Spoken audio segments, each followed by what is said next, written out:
মরণের পরে নবীজিকে আল্লাহ দেখিয়ে বলবে মান হাযার রাজুল, এই লোকটা কে ছিল? আপনি যদি বলেন হাযা নাবিয়্যুনা মুহাম্মাদুর রাসূলুল্লাহ সাল্লাল্লাহু আলাইহি সাল্লাম, ইনি আমাদের নবী মুহাম্মাদুর রাসূলুল্লাহ, এই কথা বলার পরে কিন্তু ফেরেশতারা জিজ্ঞাসা করবে, জীবনে প্রতিটি ক্ষেত্রে লোকটার আদর্শ মেনে চলেছো?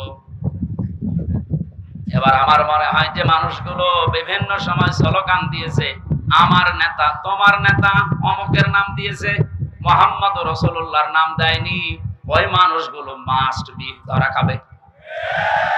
আমরাও ধরা খেতে চাই, বলেন? এরপরও যদি কারো মনের পরিবর্তন না হয়, সে যেন বিশ্বাস করে তার বিবেকের উপরে কুকুরে পেশাব করেছে। বলছে ঠিক। এখন যদি বাড়িতে যান, এই যে যেখানে বসে আছে, এনে যদি বাড়িতে সালাম দেওয়ার পরে ওনার স্ত্রী ওনারে গালি দেয় কুকুরের বাচ্চা বলে, ভালো লাগবে? বলে রাগ হবে? উনি যদি জ্ঞানী মানুষ হয়, চিন্তা করবে আমার তো শিক্ষিত বউ, এত ভদ্র ঘরের সন্তান, আমার গালি দেয় কেন? অবশ্যই এর জিনে ধরেছে। কিসে? জিন অথবা পরিতে ধরেছে, নাই তো আমার গালি দেওয়ার কথা না, স্বাভাবিক নেই। আপনি যদি কোরআনে কারিমের অথেন্টিক কথাটা শোনার পরে আপনার যদি বিশ্বাস দরবেশ বাবার মতো হয়তো, তাহলে আপনাকে আমি বলতাম না। দরবেশ কোরআন হাতে নিয়ে বলেছিল এর ভেতরে সমস্যা আছে, এই কারণেই তো দাড়ি কেটে ফেলেছে। আল্লাহকে অপমান করিয়েছে শুধু কোরআনে কারিমে, মানে সন্দেহ আছে এর ভেতরে এই কথা বলার কারণে। যে লোকটা এই কথা বলতে পারে তার ঈমান বলে কিছু থাকার কথা, আল্লাহ অবকাশ নেই। আর ওটা হাতে নিয়ে বলেছে এর ভেতরে সমস্যা আছে, তবে মেজর না। বলেন নাউজুবিল্লাহ।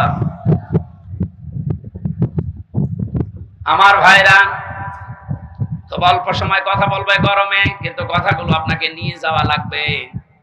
ইয়াসিন বলে আল্লাহ যার নাম দিলেন তার নাম মুহাম্মদুর রাসূলুল্লাহ। সুতরাং আজকে থেকে যদি বিবেকটা কাজে লাগে, মুহাম্মদুর রাসূলুল্লাহ বাদ দিয়ে আপনি আর কাউকে নেতা আদর্শ হিসাবে মানবেন না। এ কথা দেওয়া যায় না। আলহামদুলিল্লাহ।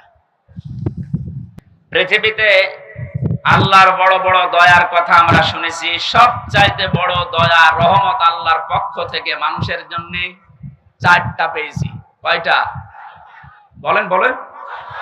এটা তিরমিজি শরীফের হাদিস। আল্লাহর নবী বলেন, এক নম্বরে মানুষের সবচাইতে বড় দয়া, কিন্তু এটা পেলে মানুষ বেজার হয়। আল্লাহর দয়া রহমত, অথচ মানুষ পেলে বেজার হয়। কথাটা কেমন হয়ে গেল না? নবীজি কেন বললেন? এবার মিলান তো। এক নম্বরে পৃথিবীর বড় দয়া রহমত, মানুষ যেটা পেলেই বেজার হয়ে যায় অধিকাংশ। তার এক নম্বরে কন্যা সন্তান। আমরা কি বেজার হব? আজ যারা জুজুর ভয় দেখাচ্ছেন বাংলাদেশে নারীদেরকে, যে ইসলামী আন্দোলন একামতে দিন যারা আছে, এরা যদি ক্ষমতায় যেতে পারে আপনাদের ঘর বন্দি করে রাখবে, এই জুজুর ভয়টা দেখানো হচ্ছে না? বাংলাদেশের জামাতে ইসলামী বাংলাদেশের শ্রদ্ধাভাজন আমির, আমার মনে হয় কেউ যদি জিন্দা আল্লাহর ওলি দেখতে চায়, ওই লোকটার যেন দিকে তাকায়। টাটকা ওলি। আমরা ওলি আল্লাহ খোঁজার জন্য সিলেটে যাই, সিলেটে যেখানে যাওয়া দরকার ওখানে যাই না। কথা বলেন না কেন? জীবিত ওলি দেখতে হলে এখানে যাওয়া লাগবে, সিলেটের পাশে মৌলভীবাজার কুলাউড়ায়। হেঁটে গেলে মনে করবেন এটা একেবারে জিন্দা ওলি। উনি ঘোষণা দিয়েছে নারীদেরকে আজ যারা জুজুর ভয় দেখাচ্ছে, আমি গ্যারান্টি দিলাম যদি আল্লাহ আমাদেরকে জাতির খেদমতে কবুল করে, এই মেয়েরা পুরাটা উল্টিয়ে যাবে। তারা মনে করবে আমরা মায়ের কোলে আছি। ওনার কথার সাথে বাস্তবতার যেন আল্লাহ মিল করে দেন। বলেন আমিন। যারা কন্যা সন্তান যাদের আছে, আপনি বেজার হবেন না। কারণ কারো রিজিকের দায়িত্ব কারো হাতের উপরে, ঘাড়ের উপরে, মাথার উপরে আল্লাহ দেয়নি। যে আসতেছে দুনিয়ায় তার রিজিক সে নিজে করে নিয়ে আসতেছে। কথা বলেন এখন। দায়িত্ব যতদিন আপনার উপরে আছে, যেভাবে হোক আল্লাহ চালিয়ে নেবে। যেহেতু এটা নবীর কথা আছে, এটা বড় রহমত, অথচ আমরা বেজার হয়ে যাই। আমার তো আল্লাহ 2টা মেয়ে অলরেডি দিয়েছে, এখন যদি আরো মেয়ে আসে আমার কোনো নারাজি নেই, আমি খুশি। দ্বিতীয় নম্বরে হাদিসের ব্যাখ্যা শুধু বলছে, নবীজি জানিয়েছেন যারা মেয়ের বাবা আছো, মেয়েটা যখন কোনো বাড়িতে আসে ফেরেশতা পর্যন্ত বাড়িতে নাজিল হয়ে যায়, কোন ছেলে আসলে ফেরেশতা নাজিল হয়, এ কথা কোরআনেও নেই, হাদিসেও নেই। অথচ মেয়ে মানুষ আসলে ওই বাড়িতে আল্লাহ ফেরেশতা আগে পাঠায়, ফেরেশতারা আসার পরে মাথার উপরে হাত দেয়, ওই কন্যা সন্তানকে উদ্দেশ্য করে বলে এটা একটা দুর্বল দেহ, এটা দুর্বল দেহ থেকে বের হয়ে এসেছে, এই মেয়েটাকে যারা আদর যত্ন করবে, এর পেছনে শ্রম দেবে, দ্বীনের শিক্ষা দেবে, সৎ পাত্র থেকে পাত্রস্থ করবে, কিয়ামত পর্যন্ত আল্লাহর সাহায্য ওই বাবা মা গার্জিয়ানের উপরে থাকবে। বলেন সুবহানাল্লাহ।